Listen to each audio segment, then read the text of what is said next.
What's going on, everybody? Khalipa's Tech here, coming back at you with another video. In this video, we're going to be comparing the Samsung Galaxy A13 4G to the Motorola Moto G Pure. So let's get started.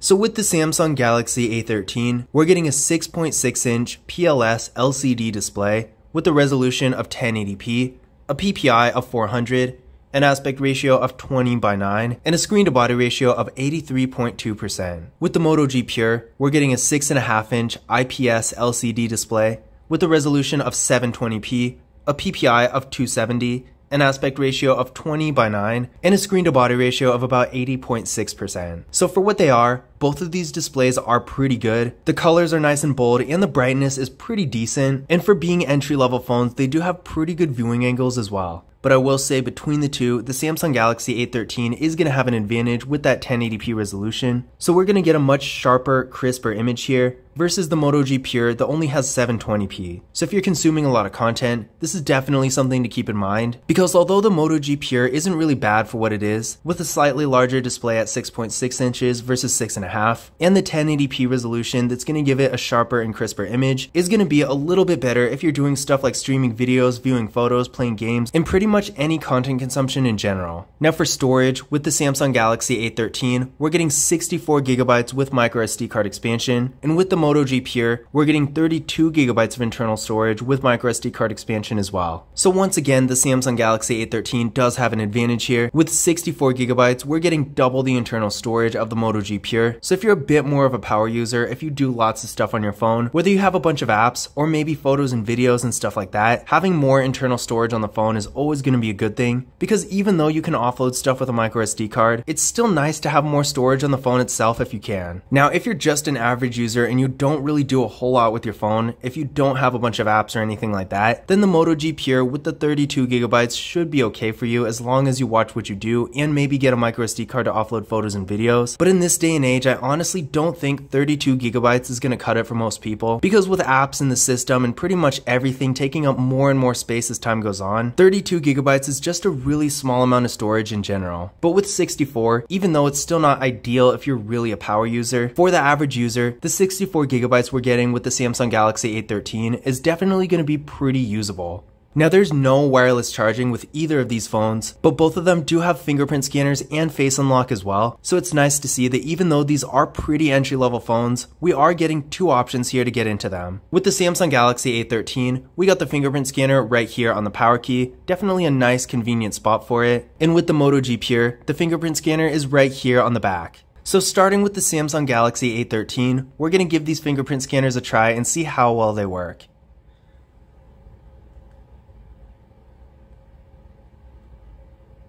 There we go, one more time. And there we go. Real fast and responsive, no issues here. And moving on to the Moto G Pure.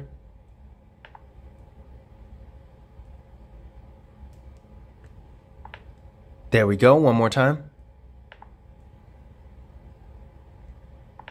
And there we go. So as you could see there, both fingerprint scanners were real fast and responsive, no issues at all. And again, remember, both of these phones do have face unlock too, in case you prefer to use that instead. Now taking a look at the camera setups here, with the Samsung Galaxy A13, we got a water drop notch for the front facing camera, and this camera is 8 megapixels. Then on the back, we got a quad camera setup with the 50 megapixel main camera, a 5 megapixel ultra wide camera, a 2 megapixel macro camera, and a 2 megapixel depth sensing camera. So surprisingly, even though this is a really entry-level phone, we are getting pretty much all the features here. So if you do like to take a lot of photos and you want a wider variety of features, but maybe you're still looking for an entry-level device and you don't really want to spend the money on a mid-range phone, then the Samsung Galaxy A13 is going to be a great option. Now with the Moto G Pure, the front-facing camera has pretty much the same design with that water drop notch, and this camera is 5 megapixels. Then on the back, we got a dual camera setup with a 13 megapixel main camera and a 2 megapixel depth sensing camera. So with the Moto G Pure, not nearly as many features, but I still would say it takes pretty decent photos for what it is. Now nothing super nice, so if you're taking photos you actually want to keep, maybe for social media or something like that, then I still would say the Samsung Galaxy A13 is going to be the better option here. But if you are more of a casual camera user and you're not not taking a whole lot of photos and you don't really care too much about features, maybe you're just using Snapchat or something like that where the quality doesn't really matter a whole lot, then the Moto G Pure should be fine. But again, if you want more features and better quality, when it comes to the camera, the Samsung Galaxy A13 is going to be the better of the two.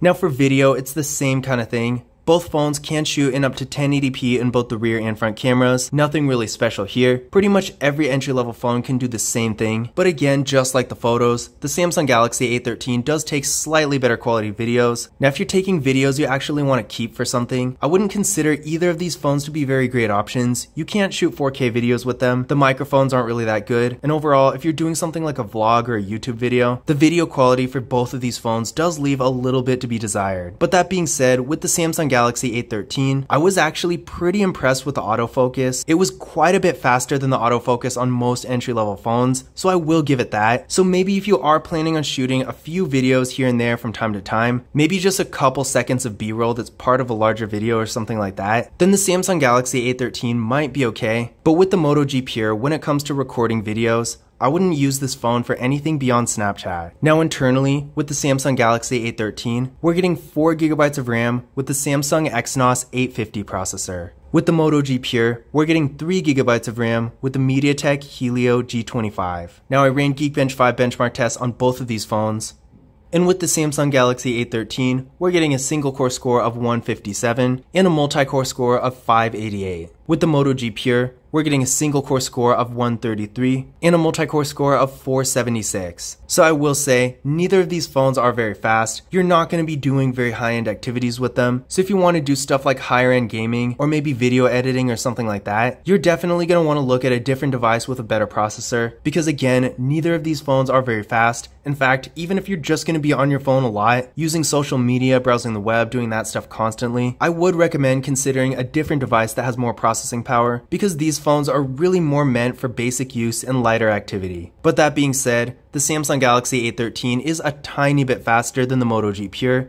Is it really going to make that much of a difference at this level? Probably not. Because again, both of these phones are going to be pretty slow. That's just the reality of it. It's not like the A13 is going to be that much faster than the Moto G Pure. So if you do want a phone that's significantly faster than this, you're definitely going to want to look at a different device than these. But that being said, although the advantage the A13 has doesn't put it out of the league of the Moto G Pure, it does give it a slight edge, because if you are going to be on your phone a little bit more, maybe you're streaming some videos here and there, browsing the web, doing something like that, just a little bit more than average, then the Samsung Galaxy A13 might be a better option for you. But if you're really just using your phone as a phone, making calls, sending text messages, taking the odd photo here and there, and maybe going on the web and using social media pretty sparingly, then the Moto G Pure will be perfectly fine. Now for the battery, with the Samsung Galaxy A13, we're getting a 5000 mAh battery that supports 15 watt fast charging. With the Moto G Pure, we got a 4000 mAh battery that supports 10 watt fast charging. So clearly here, the Samsung Galaxy A13 does have a significantly larger battery, and in addition to this, it does support stronger fast charging. Now that being said, both of these phones do charge up pretty quickly, and you're unlikely to really notice the difference there. But again, the Samsung Galaxy A13 does have a significantly larger battery, 5000 versus 4000, so a 25% difference if you want to get real specific with it. So if battery life is really important to you, maybe you have to use your phone throughout the day but you're not always around a charger, then this phone is definitely going to have a noticeable advantage. But if you are one of those people who can keep your phone plugged in pretty much all day, then either phone should be perfectly fine. And even though the Moto G Pure does have a significantly smaller battery, a 4000 mAh battery is not bad by any means. So again, although battery wise the Samsung Galaxy A13 is better, you're still not going to go wrong with the Moto G Pure.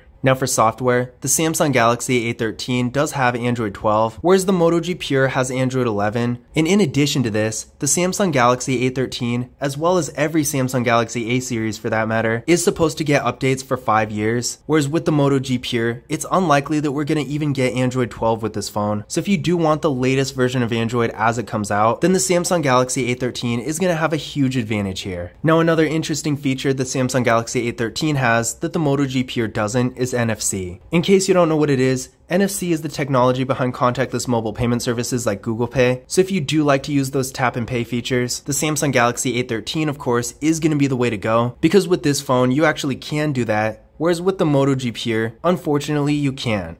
But in general, which of these phones is better? Now, despite both of them being pretty good for entry-level phones, I would say the Samsung Galaxy A13 is better in pretty much every way. It has a much better display that's slightly larger and has a higher resolution. In fact, a 1080p resolution for a phone in this price range is actually pretty rare, so I was really impressed to see that. And when it comes to content consumption, this is going to have a huge advantage. So if you're going to be streaming lots of videos or looking at photos or playing games or pretty much anything, the Samsung Galaxy A13 is going to be the better option here. This phone also has double the internal storage. At 64 gigabytes, this phone also has double the internal storage, which is going to be useful for pretty much everyone. A better camera setup with not only more features, but also just better quality overall. A slightly more powerful processor, a larger battery that supports better fast charging, NFC, a newer version of Android, and in addition to that, updates are going to be supported on this phone for much longer. So in general, although the Moto G Pure by itself really isn't a bad phone, between the two, I would definitely say the Samsung Galaxy A13 is a better option in pretty much every way. Now, if you want to learn more about either of these phones individually, be sure to check out my full reviews and tips and tricks videos for them on the channel. But I hope you enjoyed this comparison, and I hope you found the information useful as well. If you did, don't forget to give it a thumbs up and hit that subscribe button.